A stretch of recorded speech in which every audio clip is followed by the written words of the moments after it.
റളിയല്ലാഹുവിനെ വിളിച്ചിട്ട് അല്ലാഹുവിന്റെ റസൂൽ പറഞ്ഞു കൊടുത്തിട്ടുണ്ട് കുടുംബജീവിതത്തിന്റെ മഹത്വം, കുടുംബജീവിതത്തിന്റെ ബറക്കത്ത്, ഭർത്താവിനെ വഴിപ്പെടലിന്റെ, പൊരുത്തപ്പെടലിന്റെ, സഹനത്തിന്റെ, ക്ഷമയുടെ ആ മനോഹരമായ വഴികളിലൂടെ യാത്ര ചെയ്യുമ്പോൾ കിട്ടുന്ന പർവ്വത സമാനമായ പ്രതിഫലത്തിന്റെ കണക്കുകൾ പഠിപ്പിച്ചു കൊടുത്ത ഉപ്പാന്റെ ചാരത്തേക്ക് ഞാൻ എങ്ങനെ ചെന്ന് ചോദിക്കുമെന്ന മനസ്സിന്റെ അകത്ത് ആശങ്കയുണ്ട്.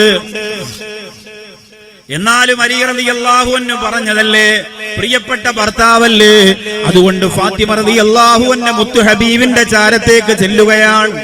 ചെന്നിട്ട് പറഞ്ഞു, ഹബീബ്, ഒരു സഹാബിക്ക് 2 വീടുണ്ടെന്ന് അലി റളിയല്ലാഹു അൻഹു പറഞ്ഞിട്ടുണ്ട് ഹബീബേ, അതുകൊണ്ട് അതിൽ നിന്ന് ഒരു വീട് ഈ പാവപ്പെട്ട ഫാത്തിമാക്ക് വാങ്ങിത്തരാൻ പറ്റുമോ എന്ന് അലി റളിയല്ലാഹു അൻഹു ചോദിച്ചിട്ടുണ്ടെന്ന് പറഞ്ഞപ്പോ ലോകത്തിന്റെ നായകന്റെ കണ്ണ് നിറയുകയാണ്. എന്റെ ഫാത്തിമാക്ക് ഈ ദുനിയാവില് വീട് വേണമോ?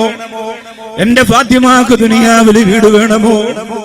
സ്വർഗത്തിൽ കടന്ന മുഴുവൻ ആളുകളും ഇതാരുടെ വീടാണെന്ന് നാളെ പരലോകത്ത് ചോദിക്കുമ്പോ അല്ലാഹുവിന്റെ മാലാഖമാരെ വിളിച്ചു പറയും, ഇത് മുത്തു ഹബീബിന്റെ പൊന്നുമോള് ഫാത്തിമ റളിയല്ലാഹു അൻഹക്ക് സ്വർഗത്തിൽ മറ്റാർക്കും കൊടുക്കാത്ത കൊട്ടാരത്തിന്റെ മാണിക്യമുത്തുകളെ കൊണ്ട് നിർമ്മിച്ച കൊട്ടാരമുണ്ടെന്ന് പറയേണ്ടി വരുന്ന ഫാത്തിമ, ദുനിയാവിൽ നിനക്ക് വീട് വേണമോ?